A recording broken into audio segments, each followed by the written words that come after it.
এই সনম ওয়াংচুক এটা কি বিশাল বিজ্ঞানী ইত্যাদি ইত্যাদি ইত্যাদি মানুষের অ্যাটেনশন অ্যাট্রাক্ট করবে যে দেখো আমি কি হলু টাইপের ব্যক্তি। এদের প্রত্যেকেরই একটা মোটিভ আছে, মতলব আছে, সে মতলব নিয়ে এরা কাজ করে চলেছে। তো শান্তিভূষণ বলে একজন উকিল কেন্দ্রীয় মন্ত্রী ছিলেন, তার পুত্র, তারও এই একটাই কাজ, 12টায় গিয়ে কোনো ক্রিমিনাল বা সন্ত্রাসবাদী ফাঁসি আটকাতে দৌড়ন, এরকম মানুষগুলো ওখানে গিয়ে হাজির হয়ে গেছে। আর তারপর এখনও ওই জায়গা নিয়ে নিয়েছে সিপিএম, একেবারে 16 কলা পূর্ণ, সব কটা এক জায়গায় হাজির হয়েছে। এরা কেউ দেশকে ভালোবাসে না। স্যার আপনাকে মাধ্যমে স্বাগত। নমস্কার স্যার, 21 দিন অনশনরত অবস্থায় যন্তর মন্তরে দিল্লির সোনম ওয়াংচুকে আমরা দেখলাম দিল্লি পুলিশ তুলে নিয়ে গিয়ে হসপিটালে ভর্তি করলেন দিল্লি হাইকোর্টের নির্দেশে, কি বলবেন? দিল্লি হাইকোর্ট নির্দেশ দিয়েছিল যাতে এই সনম ওয়াংচুকের স্বাস্থ্যের দিকে নজর রাখা হয়। 21 দিন অনশনের পরে তার স্বাস্থ্যের অবনতি ঘটছিল। আর সবচেয়ে বড় কথা, এই অনশনকে কেন্দ্র করে কিছু দেশবিরোধী শক্তি তারাও তাদের কাণ্ড কারখানা শুরু করেছিল। ওখানে কমিউনিস্টদের যাতায়াত শুরু হয়ে গিয়েছিল। দেখবে ওই অনশন চলে যাবার পর হঠাৎ এসএফআই-এর কিছু মাতব্বর বসে পড়েছে। সব মিলিয়ে এটা একটা অদ্ভুত পরিস্থিতি তৈরি হচ্ছিল। কিন্তু সবার আগে যেটা দরকার ছিল সেটা হচ্ছে ওর স্বাস্থ্যের দিকে নজর রাখা। কারণ এই লোকগুলো এরা তো চায় যে নিজের শরীর অসুস্থ করেও এমন একটা অসুস্থ হবে বা ভান করবে যে গোটা ভারতবর্ষের চেষ্টা করবে অস্থিরতা তৈরি করতে। বাইরে থেকে কিছু শক্তি আছে, তারা প্রত্যেকে এটা নিয়ে ঝাঁপিয়ে পড়বে। এটা যাতে বন্ধ করা যায় সেই জন্য এটা করেছে। স্যার, এই যে সোনম ওয়াংচু, যাকে নিয়ে বলা হয় নাকি 3 ইডিয়ট সিনেমা যে মেন চরিত্র, সেটা নাকি ওনাকে দেখে অনুপ্রাণিত হয়েছে, কিন্তু আমরা দেখেছি পরিচালক থেকে শুরু করে অভিনেতা তারা কেউ কিন্তু বলেনি যে এটার সঙ্গে ওনার কোনো লিঙ্ক আছে। তাহলে এই ধরনের গুজব ছড়ালো কে? একটা কথা বলি, এটা নিয়ে খুব চলতো, এই সনম ওয়াংচুক এটা কি বিশাল বিজ্ঞানী ইত্যাদি ইত্যাদি ইত্যাদি, বিরাট কিছু করে ফেলেছেন। এখন কি বিজ্ঞানী কেউ জানে না, কিচ্ছু নেই। শ্রীনগরের এনআইটি থেকে বোধহয় পাস টাস করেছে এবং তার নামে আদৌ কোনো পেটেন্ট আছে কিনা না যায় না, কোথায় অধ্যাপনা করেছে নোবডি নোজ। সুতরাং তারপরে হঠাৎ করে হলো এনভায়রনমেন্টালিস্ট, পরিবেশবিদ তিনি তৈরি হয়ে গেলেন। আর সবচেয়ে বড় কথা হচ্ছে 3 ইডিয়েটস এই যে সিনেমাটাতে একটা চরিত্র আছে কি ফুনসুক ওয়াংডু, বলে ফুনসুক ওয়াংডু নাকি এর জীবনী অবলম্বনে তৈরি। কিন্তু এই 3 ইডিয়েটস সিনেমার যিনি পরিচালক রাজকুমার হিরানি, এমনকি তার যারা যিনি প্রধান একজন অভিনেতা ছিলেন আমিন খান, দুজনেই বলেছেন আমরা শুনিনি যে এই বইতে ওই ফুনসুক ওয়াংডুর যে চরিত্র সেটাই সোনম ওয়াংচুককে দেখে তৈরি হয়েছিল। ইনি নিজেও কখনো সেটাকে মানে করার চেষ্টা করেননি যে না আমি সেটা নই। আমি একটা ছোট্ট ঘটনা বলি, আমার ব্যক্তিগত কথা। আমি যখন কলকাতায় প্রথম আসি না, প্রত্যেকে আমাকে ওই মুগবেড়িয়া নন্দ ফ্যামিলি কেউ বলে মনে করতো। ও তখন মন্ত্রী ছিল ইত্যাদি। তো আমি পরিষ্কার প্রত্যেককে বলি যে বাপু ওই ফ্যামিলি আমি কেউ নই। হ্যাঁ, চিনি এখন তাদের হয়তো অনেককেই চিনি, কিন্তু ব্যক্তিগতভাবে ওদের সঙ্গে আমার কোনো সম্পর্ক নেই। খামোখা ওদের আমি সুবিধাটা নিতে যাব কেন? তারা অন্য পরিবার, আমার অন্য পরিবার, তাদের মুগবেড়িয়ায় বাড়ি, আমার দাঁতনে বাড়ি, আমি কখনো সেই সুবিধাই নিতে যাই না। যে যার জন্য এটা আবার আমি উল্লেখ করলাম, ওই লোকটা তো কোথাও বলেনি যে না ওইটা আমার চরিত্র অবলম্বনে হয়েছে বলে আমার অন্তত জানায়নি, কোথাও বলেনি। আসলে ওইটাকে ভাসিয়ে রাখতে চেয়েছে। সিনেমাতে একটা চরিত্র হয়েছে, একটা খুব পপুলার সিনেমা, একটা চরিত্র তার জীবনী অবলম্বনে তৈরি হয়েছে, ওটা কি ক্যাশ করেছে আমার ধারণা। ওর নানা রকম যে পরবর্তীকালে সব কার্যকলাপ করেছে, খ্যাতি, তথাকথিত খ্যাতি অর্জন, এই সব কিছু কিন্তু এটার অবলম্বনেও করার চেষ্টা করেছে। ফলে নিজে কখনো ওই যে মানে ভুল ধারণা যেটা তৈরি হয়েছে এটাকে অস্বীকার করার কখনো চেষ্টা করেনি। এটা কিন্তু ক্যালকুলেটিভ হইতে করেছে, এটার কিচ্ছু নয়, খ্যাতি পাওয়ার একটা চেষ্টা। স্যার, যদি আমরা মানে তর্কের খাতিরে ধরেও নি, কিন্তু সোনম ওয়াংচুক তো কোনো গরিব ঘরের ছেলে নয়। ওনার বাবা লাদাখ অঞ্চলে 2বার বিধায়ক, কাশ্মীরের একবার মানে মন্ত্রী হয়েছিলেন এক সময়। তাই সিনেমার মতো কলেজের মাইনে নিতে না পারা যে ফুংসুক ওয়াংডুর সঙ্গে সোনম ওয়াংচুক তো কোনো মিলই নেই। একদম গাঁজাখুরি। ও তো প্রচুর ধনী পরিবারের লোক, ওর বাবা এমএলএ ছিল নাকি মন্ত্রীও হয়েছিল। তো যে এমএলএ এবং মন্ত্রী পরিবারের ছেলে সে মাইনে দিতে পারে না কলেজের? ইয়ার কি হচ্ছে এগুলো? এগুলো তার বলা উচিত ছিল যে এগুলো যদি হয়েও থাকে এগুলো আমার সঙ্গে সত্যি মিল নেই, কারণ আমরা ওরকম অত দরিদ্র আমরা ছিলাম না। এটা বলতে অসুবিধা কি হয়েছিল? এগুলো আর কিচ্ছু নয়, just to create public sympathy, just to attract the peoples attention, মানুষের অ্যাটেনশন অ্যাট্রাক্ট করবে যে দেখো আমি কি হনু টাইপের ব্যক্তি। এই লোকগুলো তাই, কিন্তু এরা নিজেদের বিরাট একটা হনু বলে মনে করে যে দেখো আমি এরকম, আমার চরিত্র অবলম্বনে সিনেমা হচ্ছে, আমি এত কষ্ট করে বড় হয়েছি, তাই জনগণের কষ্টটা আমি বুঝি, এইভাবে নিজেকে জনগণের সঙ্গে রিলেট করা, এই কাজ ওইটাই। এরা অনেক বড় খেলোয়াড়, এরা বহু বড় খেলোয়াড়। আসলে কেন্দ্রীয় সরকার ওই খেলোয়াড়দের খেলাটা বন্ধ করে দিচ্ছে, তো ওই জন্যই এরা এই পাগলামো শুরু হয়েছে, এসব বড় বড় খেলোয়াড় এরা। কোথাও কি এর পেছনে স্যার এই যে FCRA, এই যে এই বিষয়টা আমরা দেখেছি যে আইন কড়াকড়ি হওয়ার পরে কোথাও কি এর সঙ্গে লিঙ্ক আছে? FCRA আইন এই 2026-এ পাস হয়েছে, সম্ভবত ফরেন কন্ট্রিবিউশন রেগুলেশন অ্যাক্ট, সম্ভবত অ্যামেন্ডমেন্ট অ্যাক্ট, এরকম কিছু একটা হবে। তো FCRA মূল কথা হচ্ছে বাইরে থেকে যে কন্ট্রিবিউশনগুলো আসছে, অনেকের তো কন্ট্রিবিউশন আসে, এবং সেগুলোতে একটু সরকার নজর দিলে এদের মাথা খারাপ হয়ে যায়। ওখানে সরকার নজর দিলে এদের মাথা খারাপ হয়ে যায়, কারণ এদের সব রবরবা ওই ইয়ে থেকে, ফরেন কন্ট্রিবিউশন থেকে। আমি একটা ছোটো কথা বলি, সেটা হচ্ছে ফরেন কন্ট্রিবিউশন আসে কেন? নানাভাবে আসে। এক, হ্যাঁ, ফরেন বা আমেরিকা বা ইউরোপের বহু সংস্থা আছে যারা বেশ কিছু উন্নয়নে টাকা দেয়, শিশু উন্নয়ন, নারী উন্নয়ন, এগুলোতে একটা টাকা দেয়, খুব জেনারেস হইতে ওরা গিফট দেয়। এগুলো ঠিক আছে, এগুলো অনেকে ঠিকঠাক হিসেব দেয়, নেয়, তাদের নিয়ে অসুবিধে নেই। অনেক ক্ষেত্রে এগুলোর মাধ্যমে না ওই দেশের কিছু এজেন্ট আছে, ডিপ স্টেট এজেন্ট, তারা ঢোকার চেষ্টা করে।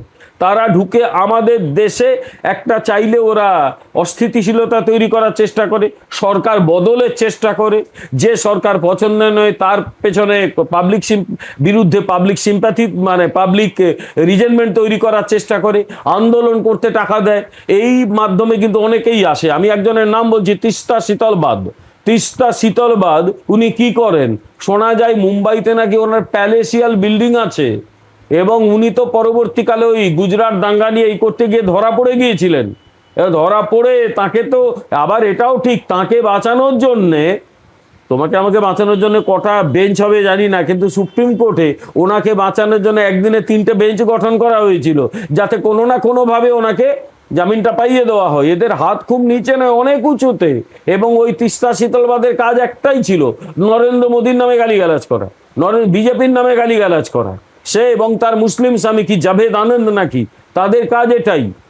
অর্থাৎ এরা কিন্তু কোথাও না কোথাও এদের সকলের ইয়েগুলো, ঘেটিগুলো একটা ঝুঁটি একটা জায়গায় বাঁধা আছে। এদের অন্য কেউ একটা মানে নাচায়, এরা তাদের কথায় নাচে। এদের ইয়ে হচ্ছে পয়সা এবং খ্যাতি। এদের দেশের প্রতি ভালোবাসা নেই। একদিন ওরা বাইরে চলে যাবে, বাইরে গিয়ে থাকবে, ও ভারত উচ্ছন্নে যাক, এদের কিচ্ছু যায় আসে না। এরা ডিপ স্টেটের সঙ্গে এইভাবে সম্পৃক্ত হয়ে যায়। আমি মনে করি সোনম ওয়াংচুক লোকটাও ওই রকম। ও এবং এই তথাকথিত কিছু লেফট লিবারাল এবং এই CPM এর মতো কিছু বামপন্থী, তথাকথিত বামপন্থী দল জোট বেঁধেছে, কারণ লক্ষ্য একটাই, কেন্দ্রীয় সরকার, বিজেপি সরকার তো কিচ্ছু করতে পারছে না। 2024-এর রেজাল্টের পর নাচতে শুরু করেছিল, এই সরকার পড়লো বলে কিচ্ছু হয়নি। সরকারটা আগের চেয়ে শক্তিশালী হয়েছে, এখন লেগে পড়েছে যাতে ওই ডিপ স্টেটকে দিয়ে এদের বিরুদ্ধে কিছু একটা করা যায়, বিজেপি সরকারের বিরুদ্ধে কিছু একটা করা যায়। এদের প্রত্যেকেরই একটা মোটিভ আছে, মতলব আছে, সে মতলব নিয়ে এরা কাজ করে চলেছে। স্যার এর আগে আমরা দেখেছি ওনার সঙ্গে ছবি, ইউনুস খানের সাথে ছবি, তারপর দেখেছি পাকিস্তানে উনি গেছিলেন, বা চীনকে নিয়ে যে সম্পূর্ণ ধরনের মন্তব্য করেছেন।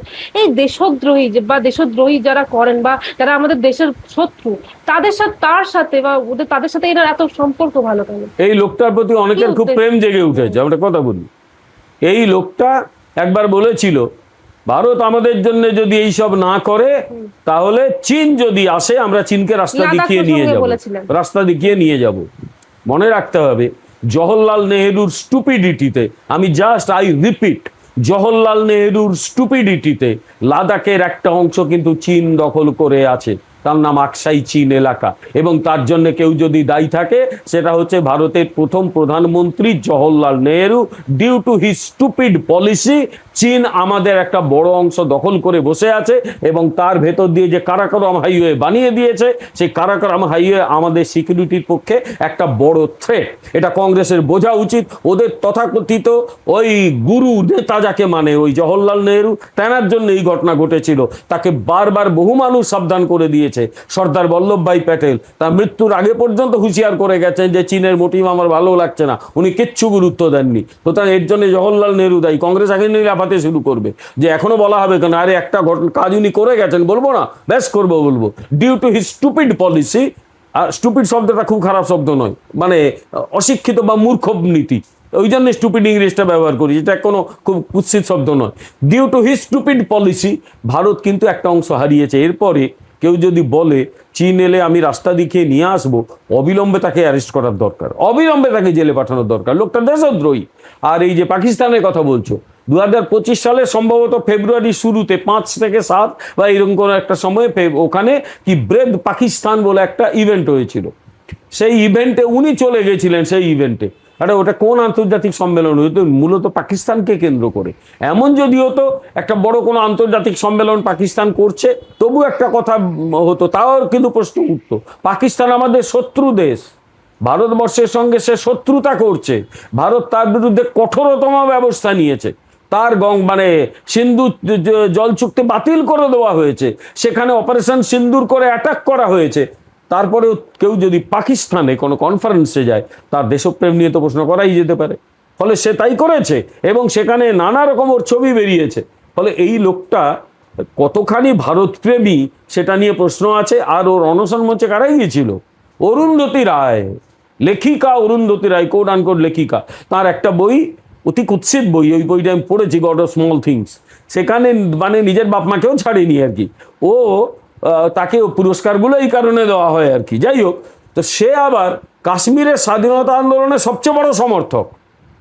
কাশ্মীরের স্বাধীনতা আন্দোলনের তথাকথিত কোড আনকোড স্বাধীনতা আন্দোলনের সবচেয়ে বড় সমর্থক হচ্ছে এই অরুন্ধতী রায়। সে মনে করে কাশ্মীর ভারতের অঙ্গ নয়, ওখানকার লোকজন যে স্বাধীন, মানে ওখানকার কিছু ক্রিমিনাল বা যারা সন্ত্রাসবাদী, তারা ওই পাবলিকের নামে আন্দোলনগুলো করে, তারা যা আন্দোলন করছে সেটা নাকি তাদের অধিকার বলে মনে করে।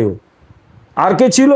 কলিন গঞ্জালভেস, একজন তথাকথিত সুপ্রিম কোর্টের লয়ার, যিনি ওই যত রকম আজমল কাসব টাইপের লোকেদের বাঁচানোর চেষ্টা করে যান। আর কে আছেন? প্রশান্ত ভূষণ, শান্তিভূষণ বলে একজন উকিল, কেন্দ্রীয় মন্ত্রী ছিলেন, তার পুত্র।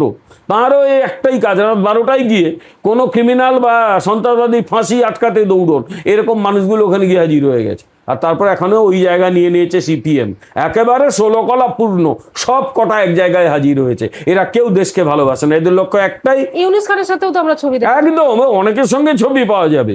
সুতরাং এদের লক্ষ্য একটাই, ভারতের বর্তমান যে সরকারটি আছে তাকে ডিস্টেবিলাইজ করো, যেভাবে হোক করো। কিন্তু অত সহজ নয়, এই সরকারটা দৃঢ় ভিত্তির ওপর বসে আছে, অত সহজে পারবে না তোমরা। এর আগে আমরা দেখেছি শর্মিলা চানুর কথা, আমরা যেটা দেখা যায় উনিও অনশন করেছেন দীর্ঘ 16 বছর। তারপর যখন অনশন ভেঙে স্বাভাবিক জীবনে ফিরলেন, সেই সময় দেখেছি ওনার যারা আশেপাশে ওনার ঘনিষ্ঠরা, তারা ওনাকে নিয়ে বিভিন্ন রকমের অভিযোগ করেছিল। বা আমরা এই অন্যদিকেও দেখেছি আরজি করার সময় যে অনশন হয়েছিল, সেখানেও দেখলেন বিভিন্ন বিস্তর অভিযোগ করা হয়েছিল, ক্রাউড ফান্ডিং নিয়েও প্রশ্ন উঠছিল। কোথাও গিয়ে কি এই অনশনগুলোর পেছনে এই ধরনের কোনো কারণ থাকতে পারে বলে মনে হয়? এই অনশনের পেছনে একটা কথা বলি, শর্মিলা চানু দীর্ঘদিন ধরে তথাকথিত অনশন করছিল, তার নাক দিয়ে খাওয়ানো হচ্ছিল। ও যখন ডিসিশন নিল এইভাবে হবে না, আমি সুস্থ স্বাভাবিক জীবনে ফিরবো, প্রথম বাধা দিয়েছিল তার পাশাপাশি লোক, তার পরিবার, তার ভাই। কেন? কারণ শর্মিলা চানু ছিল তাদের কাছে একটা অ্যাসেট, ওটা দেখিয়ে প্রচুর কামাই হতো, প্রচুর। ওই কামাইটা যেই বন্ধ হয়ে গেল, ব্যাস, তারপর ও তো নির্বাচনে দাঁড়ালো। আচ্ছা, ও যদি এত জনপ্রিয় হতো, সাধারণ মানুষ ভোট দিয়ে ওকে মুখ্যমন্ত্রী বানিয়ে দিত। একটা এমএলএ হতে পেরেছে? কটা ভোট পেয়েছে? কিচ্ছু পায়নি। সাধারণ মানুষের কাছে এদের কোনো গ্রহণযোগ্যতা নেই। আচ্ছা, এই যে লোকটা, এই সোনম ওয়াংচুক না কি যেন, ও নাকি নিট পরীক্ষা তাদের জন্য লড়াই করছে, একটা ছাত্রছাত্রী ওর কাছে গিয়ে দাঁড়িয়েছে? কোথায়? সেই ছাত্রছাত্রী, তার পরিবার কোথায়? নেই তো, কেউ যায়নি, কেউ নেই। কারণ একটাই, মানুষ তো জানে, ছাত্রছাত্রীরাও জানে যে এগুলো তো আগা পাঁচতলা ধান্দাবাজ লোক, আগা পাঁচতলা এরা ধান্দাবাজ। ফলে ওর কাছে কেউ যায়নি, যাবে না, কেন যাবে? ফলে এর হচ্ছে অ্যাসেট, তো এও তাই একটা অ্যাসেট।